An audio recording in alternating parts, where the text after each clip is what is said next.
Mas vamos à palavra. Eu quero compartilhar uma palavra com vocês e dentro dessa palavra eu quero falar um pouquinho a respeito do impacto da presença de Deus. Amém? E que Deus abençoe os nossos vizinhos aí com esse som, né? Jesus, a gente tem que orar para Deus colocar um presidente aqui no bairro que realmente ama a palavra de Deus e ama os cuidados, né, de família. Mas vamos lá, o impacto da presença. Eu quero compartilhar com vocês uma palavra e eu quero utilizar o texto de Isaías, capítulo de número 6. Vamos lá, Isaías, capítulo de número 6, a partir do verso 1 até o verso 8. Eu quero ler com vocês o capítulo de número 6 inteiro. Algumas pessoas dizem o seguinte: eu não consegui ler a Bíblia essa semana, não li nenhum capítulo. Então, por livre e espontânea pressão, você vai poder dizer: eu finalizei a semana lendo pelo menos um capítulo da Bíblia. É bem curto, ele tem 13 versículos. Isaías, capítulo de número 6, a partir do verso de número 1, o texto diz assim: no ano em que o rei Uzias morreu, eu vi o Senhor assentado num trono alto e exaltado, e a aba de sua veste enchia o templo.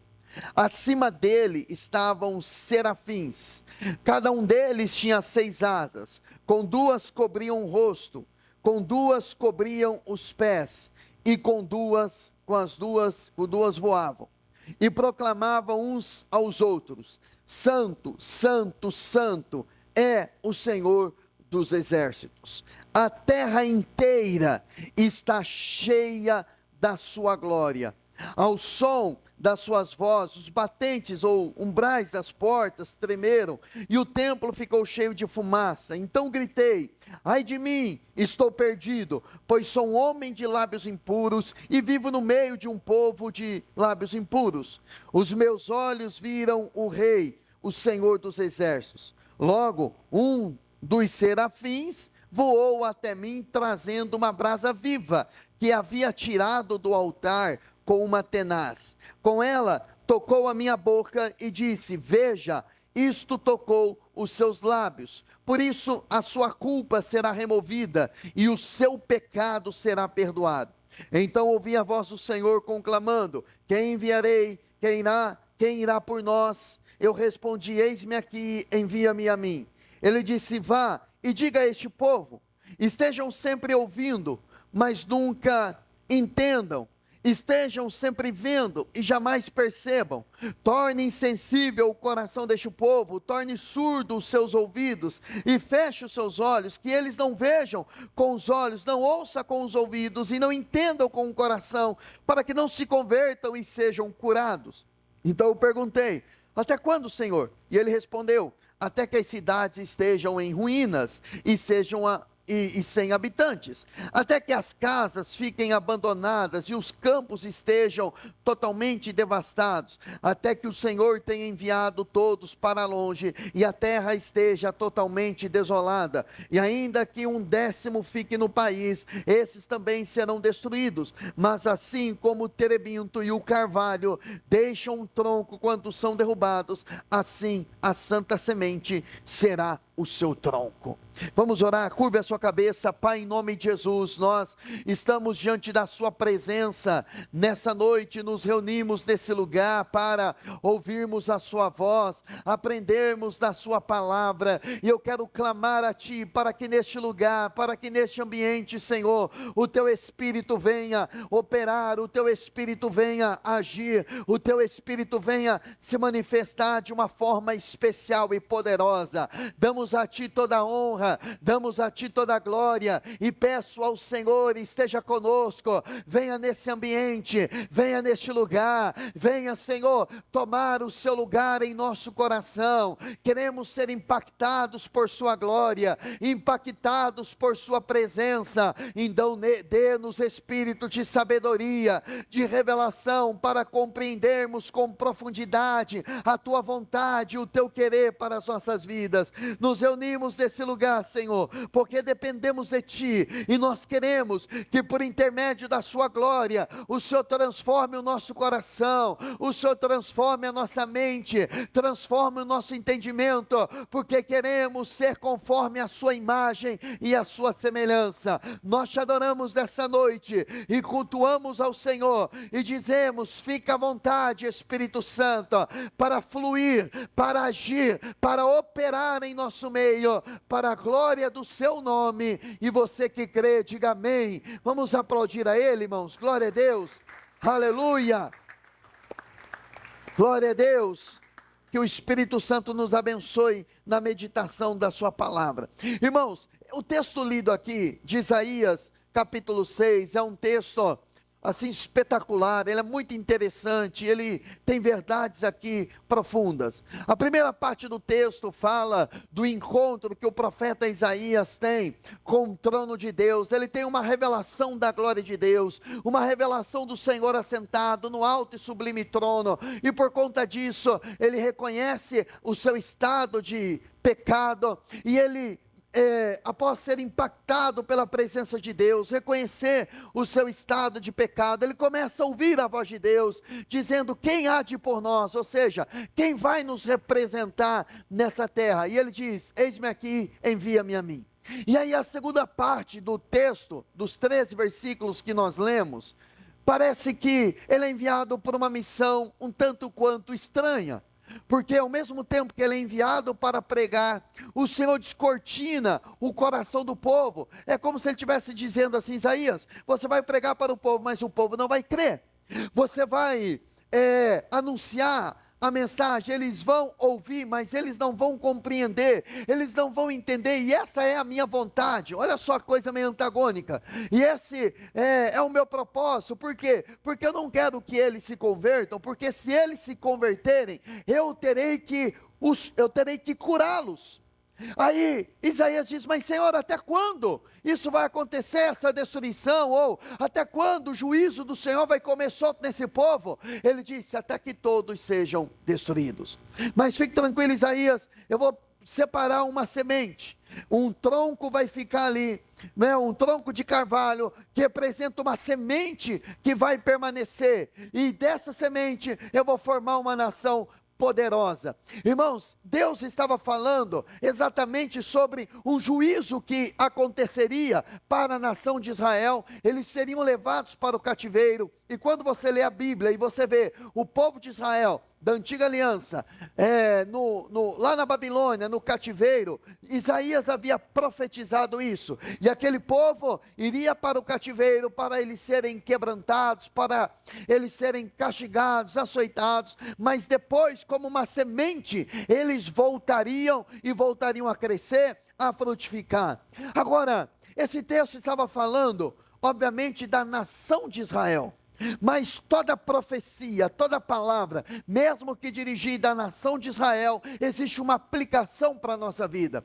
Aqui Isaías capítulo 6, Jesus ele faz uma aplicação, depois lá em Mateus capítulo 13, quando ele conta a parábola do semeador, que o semeador saiu a semear, uma semente caiu à beira do caminho, outra caiu num solo rochoso, outra entre os espinhos, a quarta semente caiu no meio de uma terra fértil, e aquela semente, ela vai produzir. No meio daquele momento em que Jesus fala da parábola do semeador, os discípulos questionam ele, dizem, Senhor, por que o Senhor fala com esse povo por intermédio de parábolas? Por que o Senhor não fala claramente com esse povo? E ele diz, para que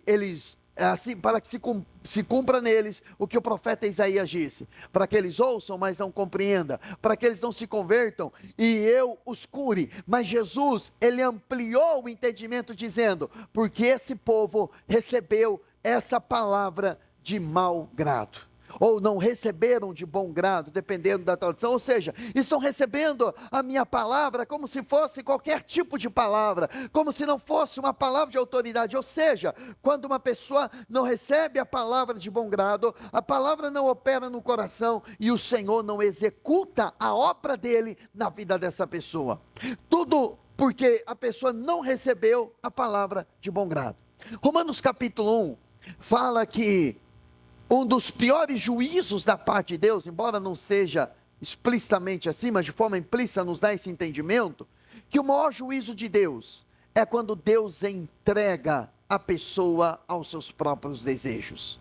É quando a pessoa, ela está presa nos seus pecados, e pior do que estar presa nos seus pecados, o seu coração não dói mais, a sua consciência ela está cauterizada, e para ela normatiza o pecado, ela acha normal uma vida pecaminosa, uma vida fora dos padrões ou dos moldes de Deus. Então essa pessoa está no pior juízo, que é ser entregue aos seus próprios desejos. Se você é uma pessoa que diz assim: pastor, olha, eu tenho estado incomodado, porque eu sei que eu não tenho agradado a Deus, eu não tenho agido de acordo com a palavra de Deus, e o meu coração está incomodado. Esse incômodo, saiba de uma coisa: o Espírito Santo ainda está trabalhando no seu coração. Ele ainda está convencendo você. Ele está dizendo: meu filho, não é assim. Meu filho, volta para a minha palavra. Alinha o seu coração, alinha a sua vida, para que o juízo não venha comer solto na sua vida, para que o juízo não venha a ser manifesto na sua vida. Agora, dito isso, você entendeu um pouquinho do contexto. Agora, vamos entender de uma forma mais íntima o que é que estava acontecendo nessa passagem, nessa palavra.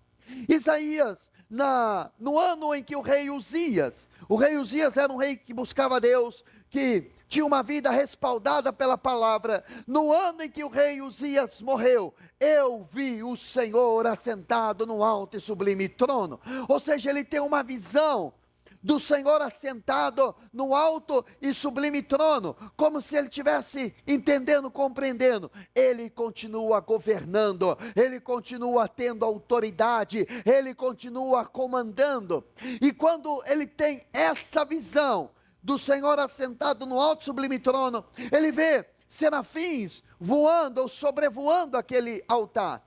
E os serafins, eles possuíam 6 asas, 2 asas eles cobriam os seus olhos, 2 asas eles cobriam os pés.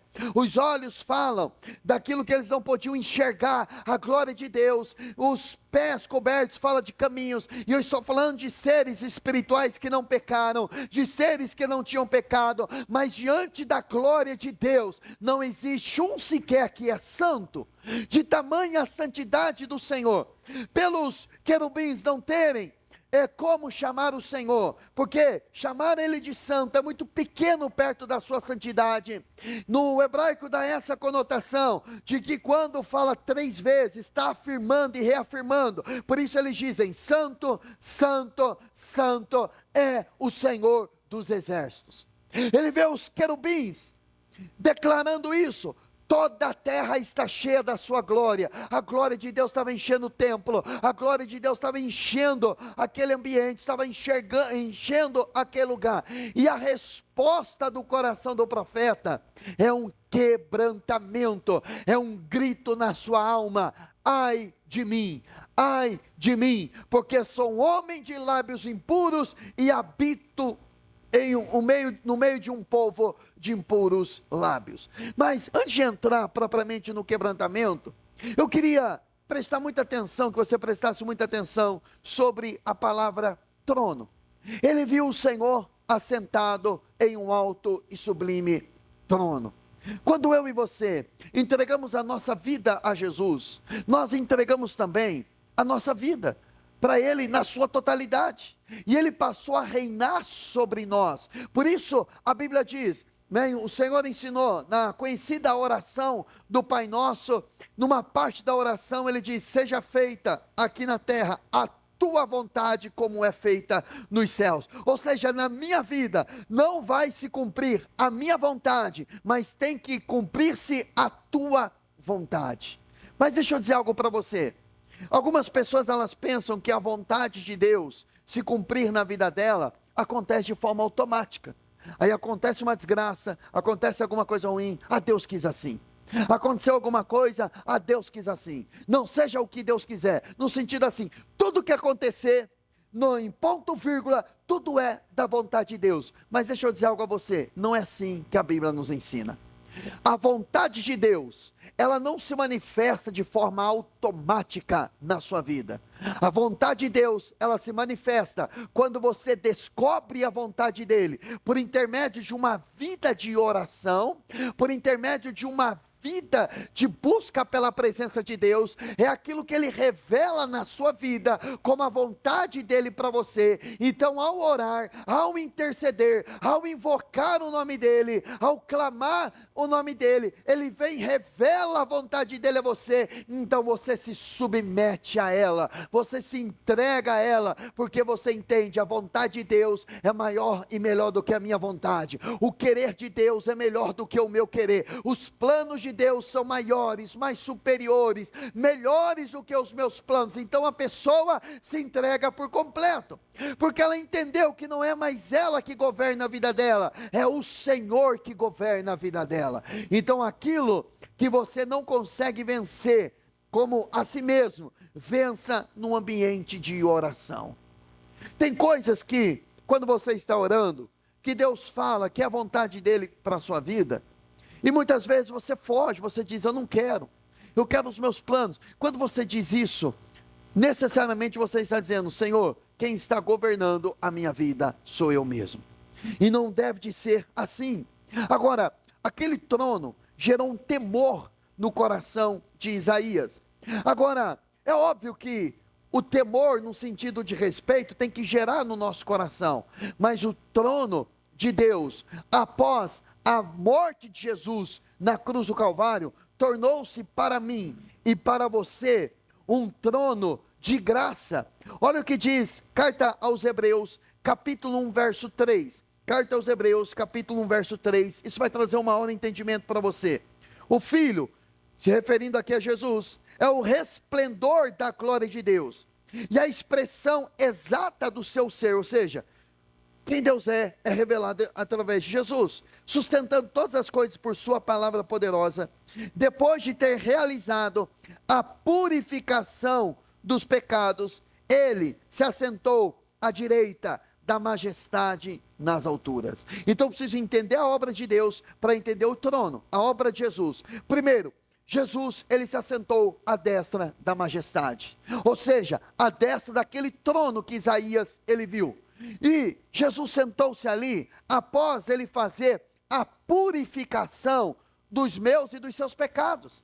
O sangue dele é derramado na cruz, a justiça de Deus exigia que alguém morresse, ele vai em nosso lugar, morre em nosso lugar, ele sobe aos céus, ele teve essa assunção aos céus. Quando ele chega diante da majestade, diante do trono de Deus, ele leva o seu sangue, ele mostra a Deus Pai, olha, a obra foi consumada, a obra foi concluída, o sangue foi derramado, e ele pode interceder por mim e por você. Por isso, aquele trono que Isaías viu, gerou medo, gerou pânico, pavor no coração dele. Após a obra de Jesus, olha o que esse trono, em que esse trono se tornou. Não é que aquele trono se desfez, ou Deus mudou, porque não há mudança, nem sombra de variação nele, mas algo foi disponibilizado a mim e a você. Carta aos Hebreus, capítulo 4, verso 16, olha o que o escritor aos Hebreus, ele diz, assim, aproximemo-nos do trono da graça, com toda a confiança, a fim de recebermos misericórdia e encontrarmos graça que nos ajude no momento da nossa necessidade. Então o trono, ele é chamado de trono da graça. Por que graça? Porque a graça é disponibilizada a mim e a você. O que é graça, pastor? Graça, sentido bem baixo, ainda básico, melhor dizendo ainda, é favor imerecido.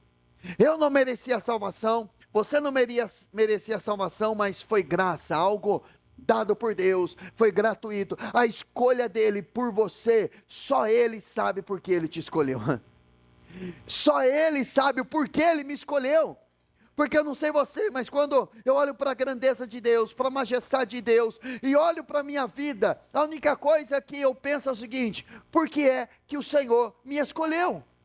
O que tinha eu de especial, o que tinha você de especial?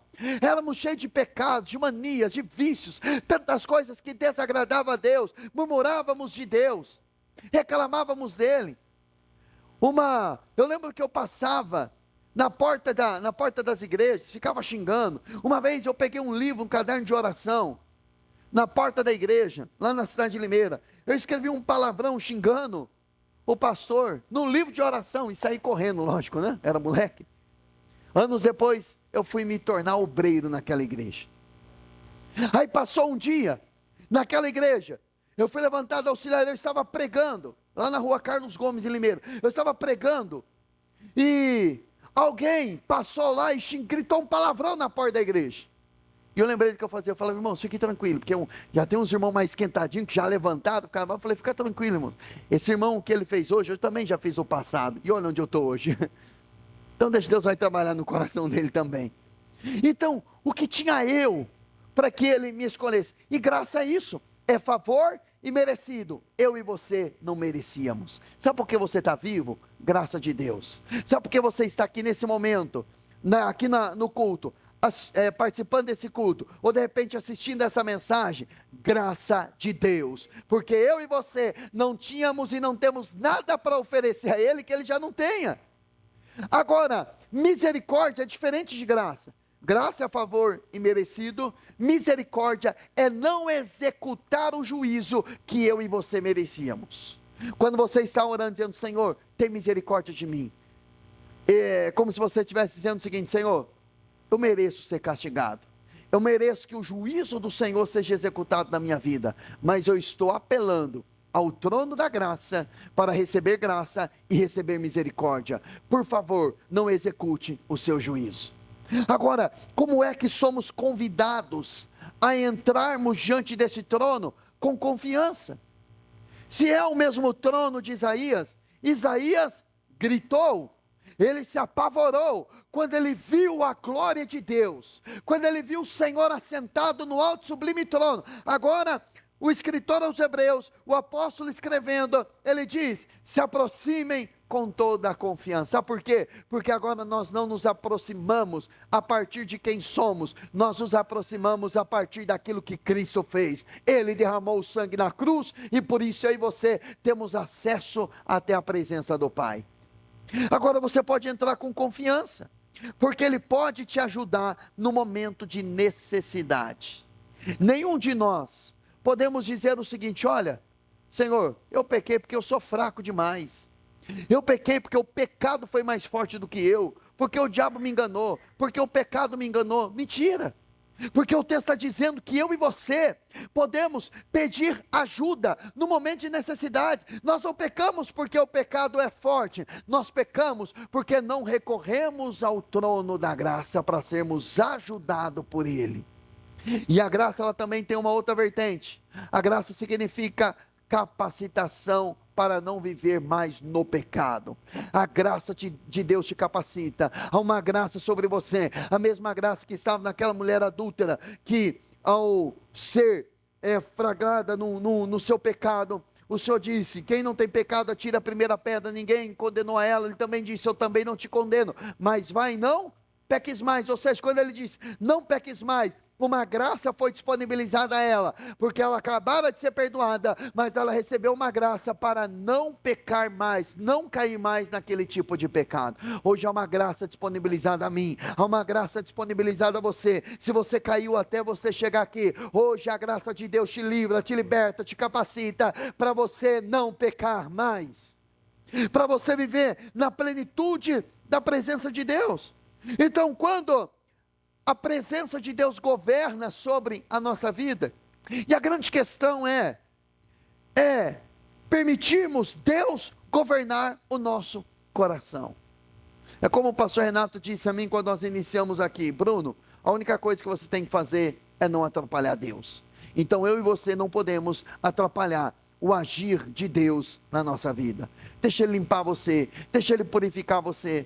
Agora, a grande diferença é que ele, aqui voltando para Isaías não teve um encontro com uma igreja, Isaías não teve um encontro com uma religião, ele teve um encontro com o próprio Deus. E essas experiências marcantes, impactantes que acontecem conosco, são essas experiências que devem governar a nossa vida. E vale a pena lembrar que quando você está orando e Ele chega até você, tudo muda. Você já teve essa experiência? de que você tem aquela percepção, opa, alguém está chegando perto de mim, aí você olha, toma um susto, é a esposa, né? Também de repente assim, ó, toma um susto. Você tem aquela percepção, tem alguém que está perto de mim. Eu estava contando recente aqui que, às vezes os meus filhos acordam pela madrugada, normal, né, de criança, e vai lá na minha cama, na cama da minha esposa, e é interessante que mesmo sem acordar, sem abrir os olhos, eu consigo, minha esposa também, nós conseguimos perceber, ó, tal filho está chegando. Pelo passo você ouvindo, você sabe, opa, é o João Miguel, o mais velho, é a Estela, é a Melissa. Você consegue perceber sem ver. Tem alguém ali, tem alguém olhando. Um dia, eu acordei assim, eu via, parece filme de terror, né? Eu acordei assim, eu vi, né, a minha filha com a cobertinha nas mãos, eu tomei um susto. Eu lembrei de um filme de terror que tinha assistido recentemente, não faça isso, tá? Aí você acorda assustado, mas você sabe, opa, tem alguém na sala.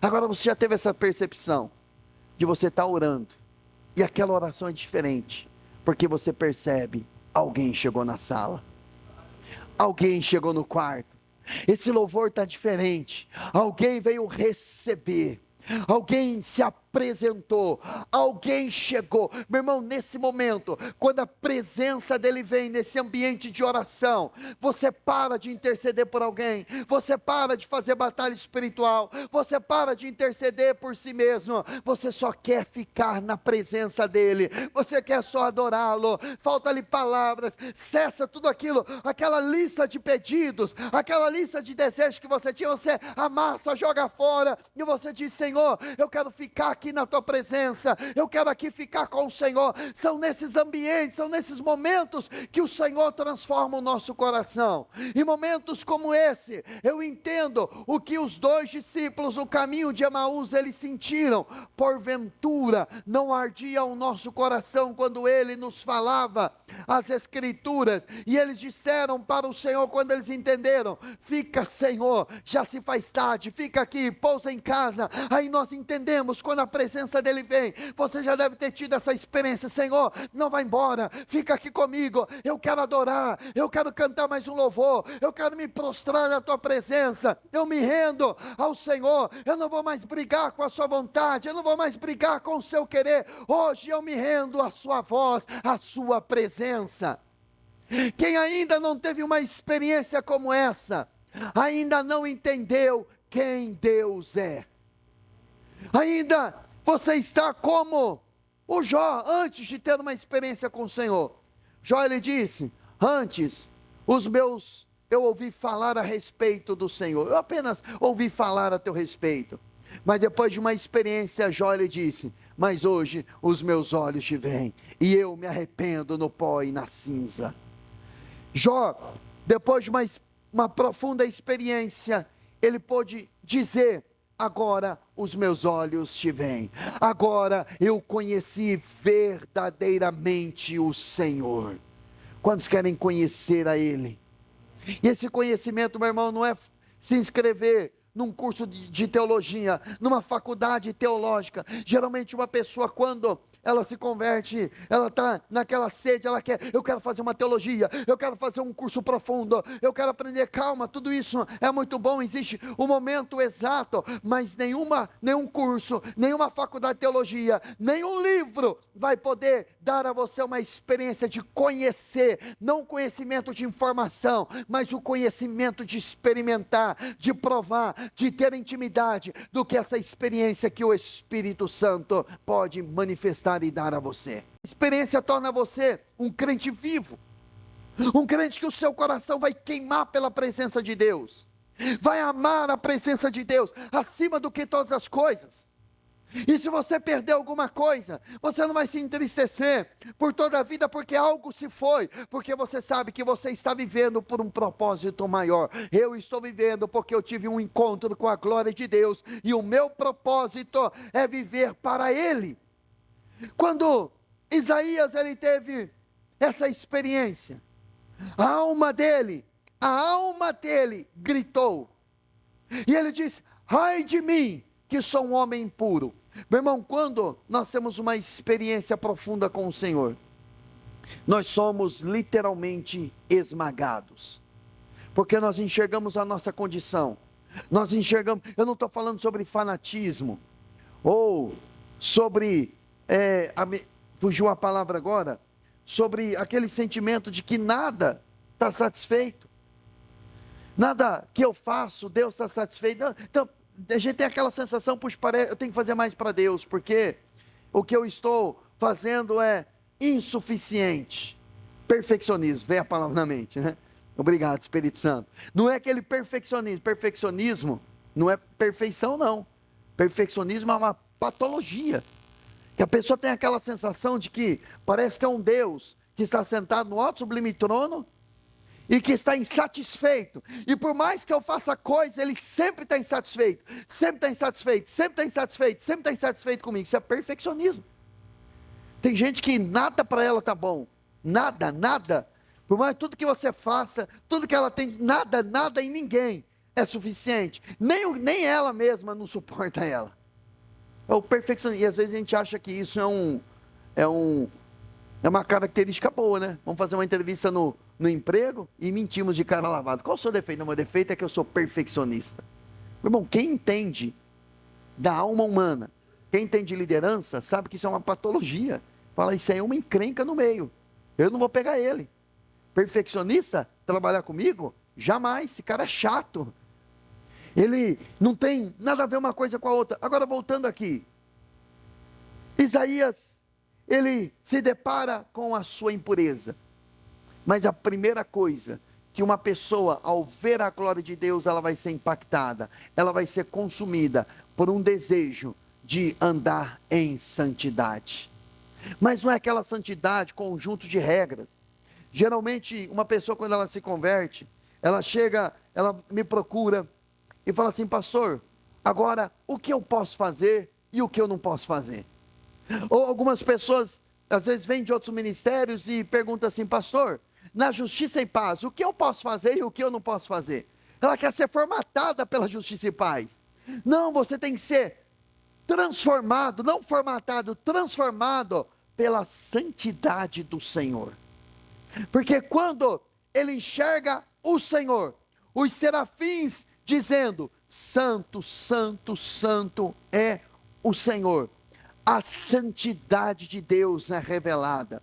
E a santidade revelada, você vai perceber pelo Espírito. Geralmente eu digo para tal pessoa, olha, comece a se relacionar com o Espírito Santo.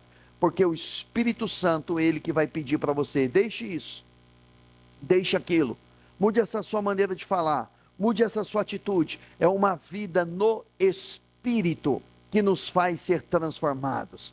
Romanos 8:9 ou 9:8, ou está ali nos dois capítulos, depois você se vira para achar esse versículo. Em Romanos 8:9 ou 9:8 fala que aquele que é guiado pelo Espírito, ele não vive debaixo do domínio da carne. Quem caminha, tem uma vida no Espírito, ele está acima do pecado. Ele domina o pecado e não é dominado pelo pecado, isso. E se alguém está em Cristo, volta lá no início. E se alguém não tem o Espírito de Cristo, deixa eu ler correto, né? Este não pertence a Cristo. O seguinte, mas se Cristo está em vocês, o corpo está morto por causa do pecado, entretanto o Espírito está vivo por causa da justiça. Deixa eu ver se é o 11. Agora, se o Espírito daquele que ressuscitou Jesus entre os mortos habita em vocês, aquele que ressuscitou Cristo entre os mortos também dará vida ao corpo mortal de vocês, por causa do Espírito dele que habita em vós, é isso? Que habita em vocês. Vá para Romanos 8:8. Você percebe que aí fala do Espírito que dá vida ao nosso corpo. Quem é dominado pela carne não pode agradar a Deus. Então o Espírito, uma vida no Espírito nos dá essa ideia de domínio sobre a carne. Então, a primeira coisa que ele vê é a santidade de Deus. E é impossível toparmos com Deus, termos uma profunda experiência com Deus e não sermos transformados. Olha o que o apóstolo Pedro, ele diz, 1 de Pedro, capítulo 1, verso de número 15. Primeira carta de Pedro, capítulo 1, verso de número 15, falando ainda a respeito da santidade. Mas assim como é santo aquele que os chamou. Irmãos, preste atenção nessa palavra assim. Assim, assim, significa, ele vê o Senhor e ele está apontando, assim como ele é santo, assim como ele. O nível não é uma referência. Eu quero ser santo como João, eu quero ser santo como Joaquim, eu quero ser santo como aquele grande homem de Deus, eu quero ser santo como fulano. Meu irmão, qualquer homem de Deus, qualquer mulher de Deus, é muito baixo comparado com a santidade do Senhor. Quando eu me converti, eu estava buscando o batismo no Espírito Santo. Eu achava injusto algumas pessoas serem batizadas no Espírito Santo na minha frente, porque eu me achava mais santo do que eles. E eu pensava o seguinte: eu estou buscando antes, por que o fulano está sendo batizado no Espírito Santo antes do que eu? Isso é injusto. Porque eu pensava o seguinte: fulano comete pecado, eu tenho, e muitos falam isso, eu sou pecador, mas igual fulano lá, de jeito nenhum. Não, eu posso ter a minha falha aqui. O nosso pecado a gente chama de falha, o pecado outro a gente chama de pecado, né? Aí olhava e falava assim: não, eu não sou como fulano, eu não estou pecando como ele. Então na minha cabeça eu era mais digno, porque a minha santidade, ou a viagem que eu tinha na minha mente a respeito de santidade, era o seguinte: eu me comparava com uma outra pessoa.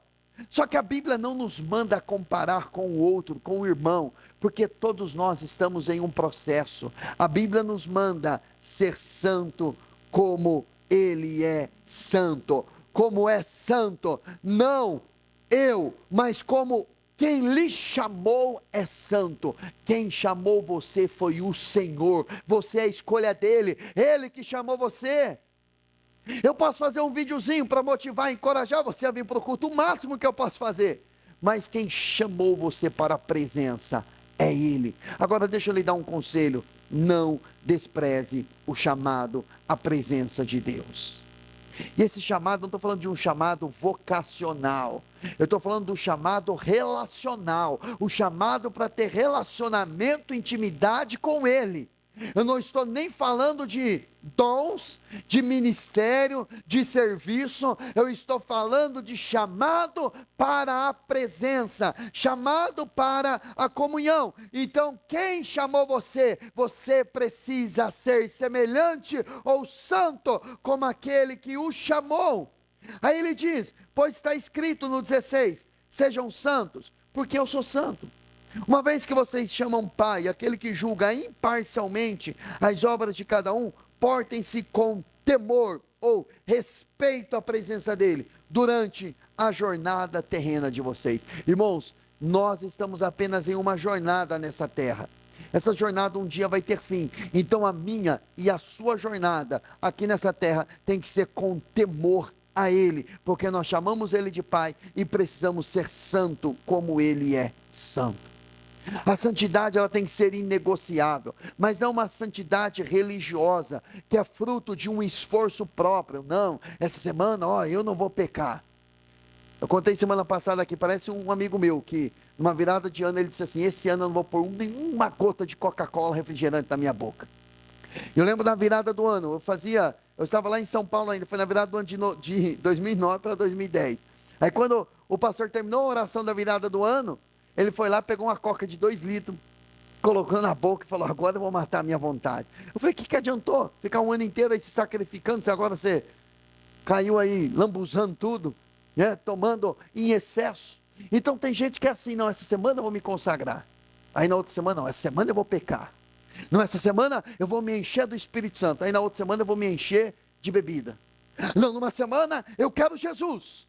Na outra semana eu vou atrás da promiscuidade. Não, você tem que ter uma constância, porque, meu irmão, a santidade ela é inegociável, porque você tem que ser santo como Ele é santo, e essa santidade não é fruto do esforço próprio, é o resultado de contemplar a presença dele, porque a santidade começa a queimar dentro de você, o Espírito Santo começa a te conduzir a um ambiente de obediência, não para obter o favor de Deus, mas porque você quer agradá-lo, você é apaixonado pela presença, você teve uma experiência com a presença dele, e você está preservando a presença, você quer a presença dele, você quer agradar a ele. É como quando uma pessoa que você ama muito chega na sua casa, e você não sabe o que fazer para agradar aquela pessoa, você quer fazer você quer fazer a melhor comida, o seu melhor doce, a sua melhor bebida, você quer dar o melhor, você quer ser gentil com aquela pessoa, porque é uma pessoa estimada, uma pessoa que você ama, uma pessoa que você desejava levar para sua casa, e você conseguiu, aquela pessoa está lá na sua casa, e aí você olhando para essa pessoa, você quer fazer o seu melhor. A presença de Deus é a mesma coisa. Quando você entende que você está hospedando a presença dEle, você quer fazer coisas para agradá-lo, não simplesmente para mostrar que você é o tal, não, você sabe quem Ele é. Hebreus capítulo 12, verso 14, olha o que a Bíblia diz: esforcem-se para viver em paz. Irmãos, eu gosto dessa palavra, esforcem-se, porque para viver, irmãos, em paz com os irmãos não facilitam, né? Então, para viver em paz, você tem que fazer um esforço tremendo. E como tem gente que a gente precisa fazer um esforço dobrado para ter paz com Ele. Mas a Bíblia está dizendo, você tem que ter paz com todos, e para serem santos, sem santidade, ninguém verá o Senhor. Santidade também, no contexto aqui, é viver sem amargura em relação a alguém. Mas o que aquela pessoa fez? Aquela pessoa dilacerou a minha alma, ela destruiu a minha autoestima, ela roubou as minhas finanças, ela destruiu a minha família, ela roubou a minha oportunidade. Quando é no ambiente de igreja ainda, se torna pior, porque a Bíblia, até o Davi, ele fala: puxa vida, se fossem os meus inimigos eu compreenderia, mas és tu, amigo meu. Nós íamos juntos em procissão à casa do Senhor, nós íamos juntos adorar, nós íamos juntos buscar a presença de Deus. Você era meu íntimo amigo, você era meu amigo íntimo, então você me feriu. Uma ferida produzida dentro do ambiente de igreja, às vezes é pior. Não vou dizer que isso é uma realidade, mas eu tenho percebido que, às vezes, algumas pessoas, elas conseguem perdoar um abuso sexual, mas elas não conseguem perdoar um abuso religioso. Elas não conseguem superar uma ferida ministerial, uma ferida ocasionada dentro da igreja. Agora, por que isso? Não sei. Talvez seja pela decepção, porque quando nós enxergamos alguém que é de Deus, nós colocamos aquela pessoa num pedestal tão alto, como se aquela pessoa nunca fosse errar, e aí nós abrimos a nossa guarda, ou baixamos a nossa guarda, porque não imaginamos que de lá vai vir um nocaute, de lá vai vir uma pancada, então estamos completamente rendidos. Mas a Bíblia está dizendo que nós devemos nos esforçar para ter paz com todos, para sermos santos, porque sem santidade ninguém verá o Senhor. Perdoar alguém não é uma opção, é uma decisão do coração, é obedecer ao Senhor. Há um tempo atrás eu fui visitar uma pessoa que estava acometida de câncer, no seu estado terminal, e eu recebi uma palavra da parte de Deus, uma palavra dura, e eu sabia que aquela pessoa tinha uma amargura muito grande no coração. Enquanto eu estava dirigindo, indo para fazer aquela visita, eu falei: Senhor, me ajude. Pedi até ajuda para ele: Senhor, tira, talvez meio estranha essa oração, mas Senhor, me ajude, tira o meu sentimento para aquela pessoa, porque eu preciso chegar e falar aquilo que o Senhor está mandando eu falar para aquela pessoa, porque talvez aquela pessoa não tinha mais tempo de vida. Eu pensando, quando eu chego no hospital para fazer a visita, aí ao meu lado tinha, no horário de visita, era um horário que não era horário de visita para religiosos, como diz, né? Então um pastor, um padre tinha outro, pastor padre tem outro horário para visita, e era um horário de visita da família. E quando eu estava fazendo o meu cadastro, aí ao lado eu vi, tinha um padre, tinha uma senhora ali, e aí ele foi barrado de entrar, porque ele disse que ele era padre. Aí a pessoa perguntou: o que você é da fulana de tal? Eu falei: eu sou amigo dela. Eu falar que eu sou pastor, eu não entro, né? Falei: eu sou amigo dela, conheço ela há um bom tempo. Tá bom, então, fez a minha ficha e eu subi. Nesse meio tempo nós já perdemos um momento, perdi já um momento, porque uma visita é 30 minutos, eu tinha pouco tempo. Quando eu cheguei lá, a pessoa: pastor Bruno, que bom te ver aqui, tal, e tentou puxar um outro assunto. Eu falei: fulana, deixa eu ir direto ao assunto. Olha, eu sinto muito por você, na situação que você está, mas eu tenho uma palavra de Deus para você. O cara já estava jogando confete, pastor, que bom te ver aqui e tal, e enfim. Aí eu disse para ela, eu falei, olha, deixa eu trazer uma palavra para você. Você precisa liberar perdão. Quando ela abriu a boca, eu já imaginava que ela dizia, não, mas eu não tenho nada contra ninguém. Eu falei, você precisa liberar perdão. Até a ciência já comprovou que muitos cânceres são células angustiadas, é o resultado de uma vida amargurada. O não perdoar abre portas para doenças, enfermidades, doenças psicossomáticas que vêm através da alma e somatizam no corpo. A ciência já comprovou isso. Eu disse, você precisa perdoar. Quando ela foi tentar abrir a boca, eu falei, você precisa, o seu coração está cheio de mágoa, de amargura. E ela começou a contar uma história lá da infância dela. Eu estou falando de alguém que tinha quase 70 anos de idade, então ela vai voltar lá mais 60 anos atrás, mais de 60 anos, uma amargura no coração. Eu falei, você precisa perdoar. E eu disse assim, o perdão não é uma opção, perdão é obedecer. Não perdoar é imperdoável. Quando você não perdoa, você abre portas para espíritos atormentadores na sua vida. Quando você não perdoa alguém, você não é perdoado por Deus. Jesus, ele disse, perdoa-nos aqueles que nos ofendem assim. Perdoa-nos, ó Pai, assim como nós perdoamos aqueles que nos ofendem. Sabe o que Jesus estava dizendo? O seu perdão é limitado ao perdão que você libera para alguém. Se eu não perdoo alguém, então o meu perdão também fica retido. Eu disse, você precisa perdoar. O que é que aconteceu que te deixou amargurado? Ela contou a história e ela começou a soluçar, a chorar muito. Eu vi que o Espírito Santo estava trabalhando no coração. Eu olho para o relógio, as enfermeiras já estão rodeando. Eu sabia que o tempo estava passando ali. Eu disse, qual o nome da pessoa? E ela parou e falou meio trêmulo, disse, você precisa, eu vou te ajudar, você vai orar, vai citar o nome dessa pessoa e você vai liberar essa pessoa. E ela chorando de forma compulsiva, e uma pessoa tomada pelo câncer, para você ter uma ideia, aquela pessoa está 40 quilos, estava 40 quilos abaixo daquilo que eu vi meses antes daquela visita, 40 quilos, o câncer comendo o corpo. Ela começou a chorar muito, ela teve força para se levantar, ficar sentada na cama. Eu fiz uma oração, ela citou o nome da pessoa, o fato que aconteceu. Quando eu termino a oração, ela começa meio que respirar, ela diz assim, pastor, até o cheiro dessa ala do hospital mudou, esse ambiente mudou, pastor. Eu falei, não é o ambiente que mudou, é você que mudou.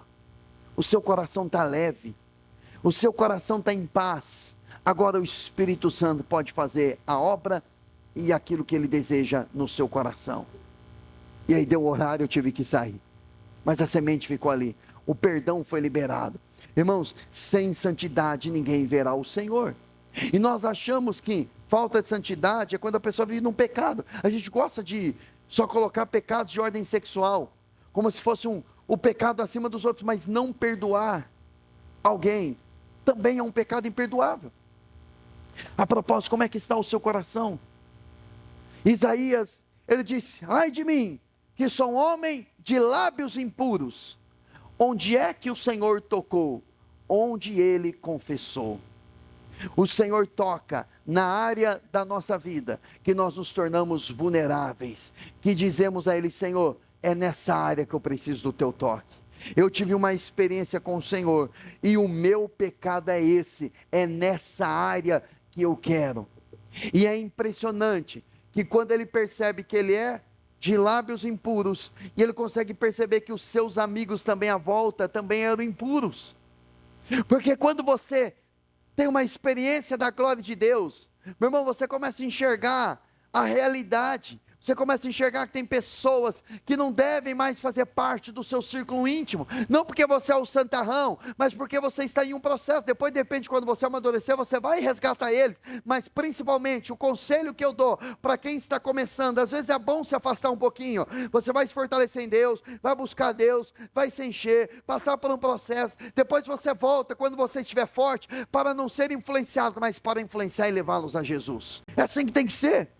Então, tem alguém que sujou o seu coração, nós precisamos nos apresentar a Ele, de uma forma santa, de uma forma limpa. O nosso coração tem que estar limpo, e Ele permitiu essa palavra, porque Ele deseja nos limpar.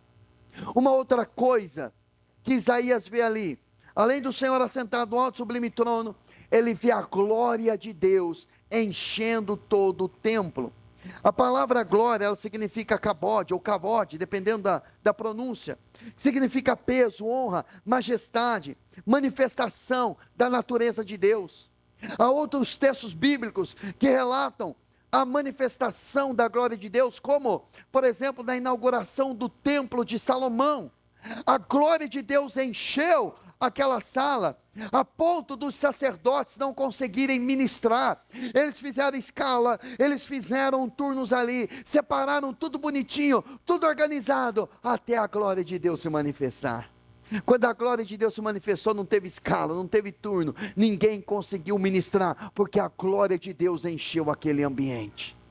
Existem momentos em que Deus manifesta a glória dele, meu irmão, não tem mais pregação, não tem mais louvor, não tem mais nada, só tem choro, só tem clamor, só tem quebrantamento, porque quando a glória de Deus ela se manifesta, tudo absolutamente muda.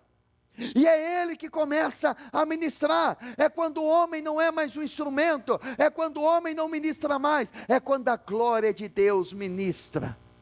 Meu irmão, ninguém teve que falar para Isaías: ó Isaías, que lábio sujo que você tem, ô porca suja, vai lavar com sabão, igual minha mãe falava, vai lavar com sabão essa língua, vai melhorar nisso, vai se consertar naquilo. Ninguém falou isso para Isaías, porque quem topa com a glória de Deus não precisa de pregação alguma. Ela mesma, quando se depara com a glória de Deus, ela reconhece quem ela é, porque o peso da glória de Deus se manifesta. E quando não tem glória, meu irmão, não tem transformação. Quando Esdras, no período de Esdras, eles foram inaugurar o templo, eles inauguraram o templo, cantaram as mesmas canções da época de Salomão, da época de Davi.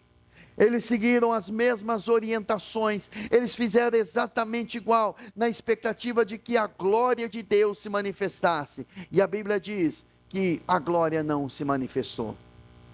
Os mais jovens se alegraram, os mais jovens nem perceberam que a glória de Deus não estava ali. Se fosse nos dias de hoje, eles iam se alegrar com as luzes, com o palco, com a beleza das vozes, com a maestria da mensagem, e eles iam se alegrar, os almáticos iriam se alegrar, mas a Bíblia diz que os mais velhos eles choraram, porque os mais velhos eles tiveram experiência do outro templo, da inauguração da glória de Deus que desceu, e eles estavam desesperados. Está tudo bonitinho, está tudo organizado, mas não tem a glória de Deus. Deus não desceu nesse lugar, apontando que a glória da segunda casa será maior do que a primeira. Estava apontando, esse templo aqui ainda não é a manifestação da segunda casa, a segunda casa ainda virá, e essa é a nossa expectativa. Agora, eu não posso viver uma vida distante disso, distante da glória de Deus, porque é a glória de Deus que vai mudar a nossa vida, é a glória de Deus que nos guia, é ela que nos transforma. O apóstolo Paulo, ele vai dizer que eu e você somos transformados de glória em glória. Olha o que ele diz, segunda carta aos Coríntios, capítulo 3, verso 18, e todos nós, que com a face descoberta, contemplamos a glória do Senhor, segundo a sua imagem, estamos sendo transformados com glória cada vez maior, a qual vem do Senhor, que é o Espírito. Então a glória de Deus, na minha e na sua vida, é manifesta por intermédio do Espírito Santo, e o Espírito Santo ele mora onde? No seu espírito. Por isso que o espiritual, ele discerne tudo. O espiritual, ele discerne todas as coisas. Quem é espiritual? Aquele que ora, que busca, que se rende, aquela pessoa que contempla a presença de Deus, ela é transformada. Não estou pregando contra, porque até nós temos na igreja, nós vamos ter um encontro com Deus, nós temos seminário de cura e libertação, temos acompanhamento, aconselhamento, mapeamento, temos seminário de cura e libertação, temos cursos de cura e libertação, para ajudar as pessoas nos seus processos.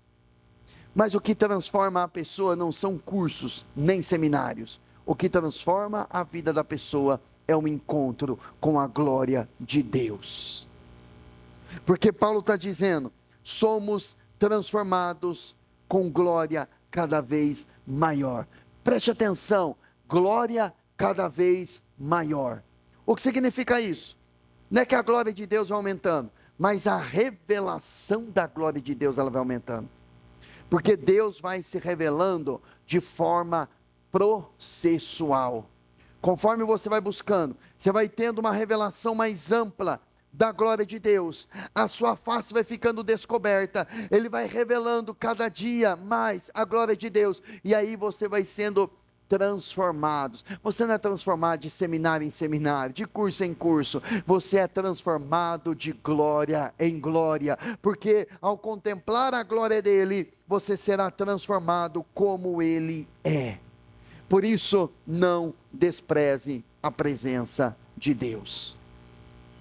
Voltando para Isaías 6, o juízo iria vir e veio sobre uma nação, porque aquela nação não viu o que Isaías viu. Não espere que os demais tenham a mesma experiência que você teve. Vá até a presença e tenha você uma experiência profunda com Ele, porque você não será mais o mesmo. O texto diz também sobre a presença de Deus, que os umbrais se moveram, a casa se encheu de fumaça, uma presença se manifestou ali. E em Atos capítulo 4, verso 31, a Bíblia diz que eles estavam orando, e o Espírito Santo veio e tremeu aquele lugar que eles estavam reunidos. Todos ficaram cheios do Espírito Santo e anunciavam corajosamente a palavra de Deus. Uma pessoa que tem um contato com a glória de Deus, uma pessoa que tem um contato com o Espírito Santo, ela é uma pessoa corajosa para anunciar a palavra de Deus.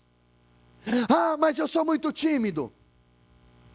O problema não é timidez, o problema é a ausência da glória de Deus.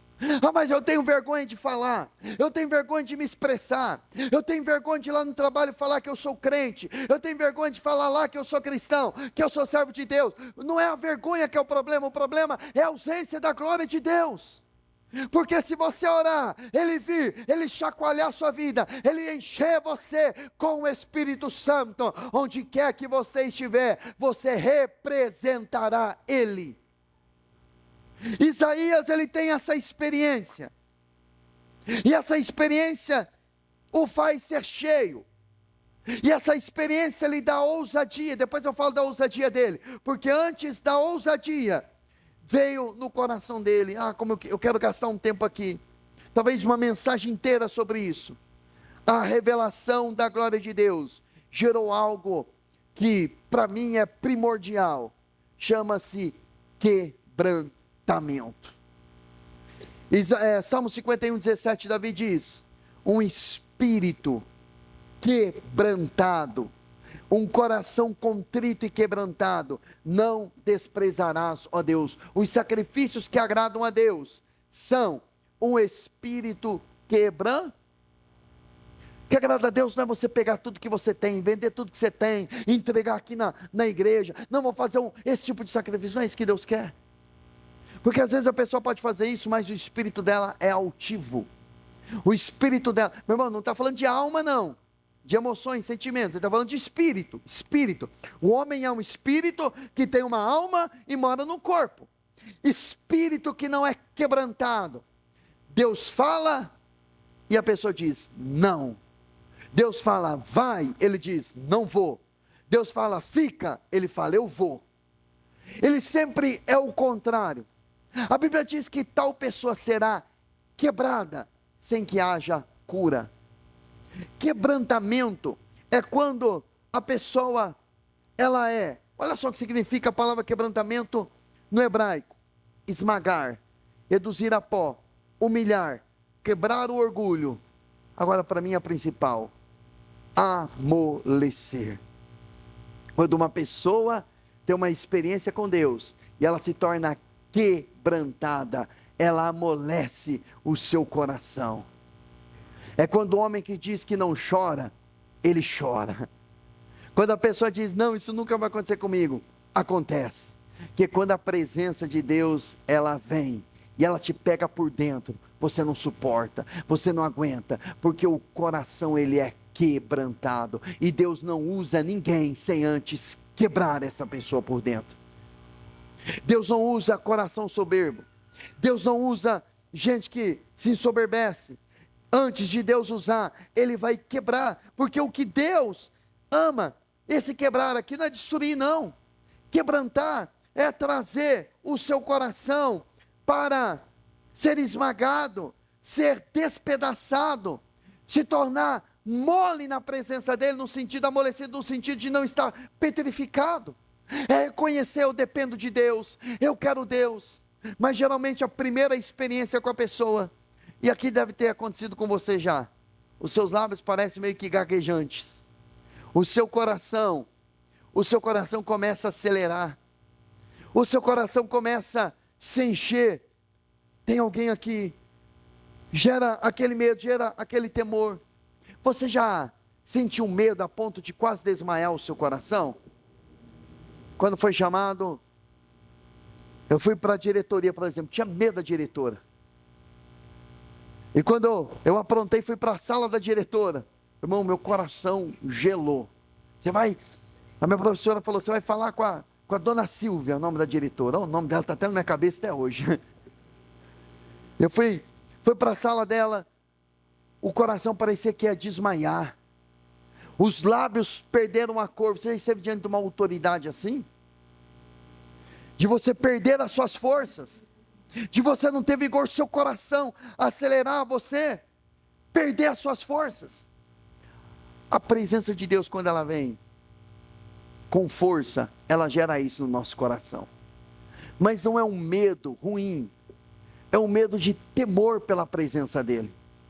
O coração começa a acelerar. Eu lembro quando eu fui batizado com o Espírito Santo, eu sabia segundos antes, percebendo aquela presença vindo, e eu comecei a falar em línguas pela primeira vez, a minha perna começou a tremer, aquele fogo, parecia uma eletricidade passando pelo meu corpo, aquela glória de Deus. A primeira vez o irmão que estava orando por mim, ele me segurou, que as minhas pernas começaram a bambear, aquele temor, havia uma presença, e ali a minha vida foi mudada.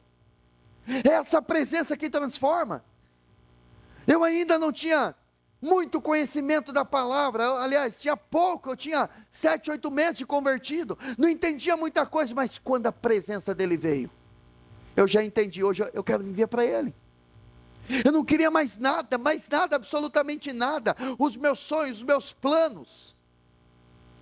Eu cheguei diante de uma namorada, eu falei, acabou, nós não namoramos mais, acabou, chega, eu não vou viver mais desse jeito. Mas por que acabou? Não quero mais, chega. Mas eu lembro que eu virei, quando eu falei não para ela, eu virei as costas, eu comecei a chorar, porque eu gostava, mas eu gostava mais da glória de Deus que havia me visitado, da presença de Deus que me envolveu, da glória de Deus que me encheu, e eu estava entendendo naquele momento que o Senhor estava me chamando para o ministério, e a única vontade que eu tinha: Senhor, faz o que o Senhor quer, o que o Senhor quer fazer comigo, quer me levar para a Índia, quer me levar para Manaus, para Amazonas, para outros lugares, faz o que o Senhor quer da minha vida. A minha vida hoje é tua por completo.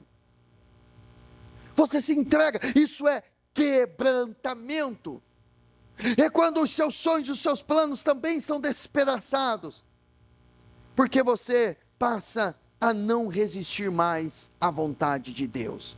Deus, eu não quero resistir mais, eu sou nada sem ti, eu quero a tua presença. Por isso que Tiago, ele diz, olha, se aproxime de Deus, ele vai se aproximar de vocês, humilhem-se diante dele, chorem, clame. Esse choro é um choro de contrição, é um choro de quebrantamento. Hoje pela manhã, uma pessoa começou a vir na igreja tem pouco tempo, com a vida assim, ainda dentro da nossa ideologia, uma vida toda torta.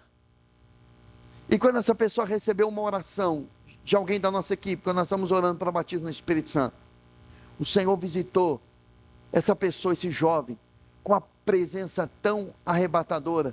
Ele mandou uma mensagem para mim depois dizendo assim: pastor, eu quero alinhar a minha vida, eu quero acertar a minha vida. Meu irmão, não preguei para ele fazer isso, não falei para ele fazer nada, a glória de Deus fez isso com ele. Porque não é uma pregação, é a glória. Quando a pessoa tem meu irmão, quando a pessoa não tem manifestação da glória de Deus, você vai falar com ela que ela está errada, ela começa a dar um monte de desculpa, não é assim? Como me cansa a gente assim.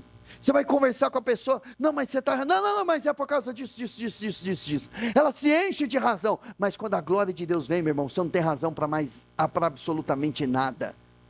O que você conhece, Paulo disse, o que eu conhecia, o que eu tinha, virou esterco, não vale nada. É um cocô de cavalo, de animal, não vale para nada, perto do conhecimento da glória de Deus, do conhecimento do Senhor. Agora, uma das coisas que conhecer a glória de Deus faz com você, quando a presença dele vem, você pega os seus pedidos, lista de desejos, lista de sonhos, de planos. Nesse ano 2026 eu vou fazer isso, nesse ano 2025 eu vou fazer aquilo, 24 eu vou fazer isso, 27 eu vou fazer aquilo. Sabe o que você faz quando a glória de Deus vem? Se amassa tudo e joga fora, porque você passa a não mais dizer: Senhor, ouve os meus desejos. Você se aproxima tanto dele, que você começa a ouvir o desejo de Deus, e quando ele tem esse encontro, o anjo toca nos lábios dele, ele é transformado. O que é que ele ouve, Isaías? Ele ouve a conversa nos céus: quem é que há de ir por nós? Quem é que vai nos representar? Quem é que estava conversando ali? Por que usa no plural? Se fosse Deus, ele poderia ouvir assim: Deus está falando, quem que vai representá-lo? Ele diz: quem há de ir por nós? Porque ele ouve a conversa do Pai, do Filho, do Espírito Santo. Ele tem acesso à informação celestial, ele começa a ouvir o desejo de Deus, não é mais o seu desejo, agora é o desejo de Deus. Ele começa a ouvir: quem é que há de ir por nós? Ele diz: eis-me aqui, envia-me a mim, eu quero cumprir o desejo de Deus. E aí, você quer cumprir, que Deus cumpra os seus desejos, ou você quer cumprir os desejos de Deus? Tem gente que tem até medo disso. Pastor, eu tenho medo, porque se eu falar para Deus, eu quero viver os seus desejos, eu tenho medo que os meus desejos não sejam os desejos dele. E provavelmente não é. Só por você ter dúvida já mostra que não é. Mas eu quero encorajar você: mergulhe, ouça o que o céu está dizendo, porque tudo que nós ouvimos aqui é temporário, mas o que o céu está dizendo é eterno. Eu fico imaginando, ao ler esse texto, o apóstolo João, quando ele se reclinou no peito de Jesus. Alguns dizem que não é literalmente inclinar, colocar o ouvido no peito de Jesus, era só se inclinar para se aproximar dele. A mim não interessa se tocou ou não tocou, apesar que ele fala na primeira carta de João, lembrando agora, ele diz: eu toquei no verbo da vida, eu toquei, eu apalpei o verbo da vida, eu toquei nele. Ou seja, ele está falando da palavra, está falando de Jesus. Então ele se inclina, ele coloca o seu ouvido no peito de Jesus. Eu fico imaginando ele ouvindo a batida do coração de Jesus, ele na mesma sintonia dos céus. Por isso que de todos os discípulos, ele foi o único. A gente fala muito de Pedro, né? Mas todos os discípulos abandonaram. Todos os discípulos abandonaram Jesus. Apenas João ficou com Jesus até na hora da crucificação, porque ele teve uma revelação que os demais não tiveram. Olha o livro de Apocalipse. Quem é que tem aquela revelação, daquelas visões que às vezes nos deixa encabulado? João. João foi o único apóstolo que não morreu martirizado, segundo os estudos. O apóstolo João foi o único que morreu de velhice. Todos os apóstolos morreram, inclusive Paulo, mas ele ficou lá porque ele tinha uma palavra de Jesus sobre a vida dele. Alguns dizem que ele foi jogado num tacho de azeite fervendo, ele foi colocado lá dentro e ele saiu vivo lá de dentro, porque tinha uma promessa de Jesus que ele não morreria. Ele tinha uma promessa do Senhor, foi o único que morreu na sua velhice e teve experiências profundas com o Senhor. Talvez essa profunda experiência que ele teve não permitiu que, em hipótese alguma, ele se desviasse. E, de repente, você que tem uma vida de levanta e cai, você já entendeu o que é que você precisa. Revelação da glória de Deus. E aí, você topa ir comigo? Você topa entrar num lugar mais profundo, de buscar a face de Deus, não é buscar uma resposta. Deus, eu quero uma resposta para o meu relacionamento. Deus, eu quero uma resposta para a minha finança. Tudo isso faz parte, Ele vai dar a você, mas eu quero encorajar você a buscar o coração dEle, a buscar a glória dEle. Porque, irmãos, para falar a verdade, a única pessoa que você não pode perder na sua vida chama-se Espírito Santo. Ele é a única pessoa que você tem que preservar, que você não pode desperdiçar, que você não pode desprezar a companhia dele. Ele mora no seu espírito. Por mais próximo que uma pessoa seja de você, essa pessoa não toca no seu espírito.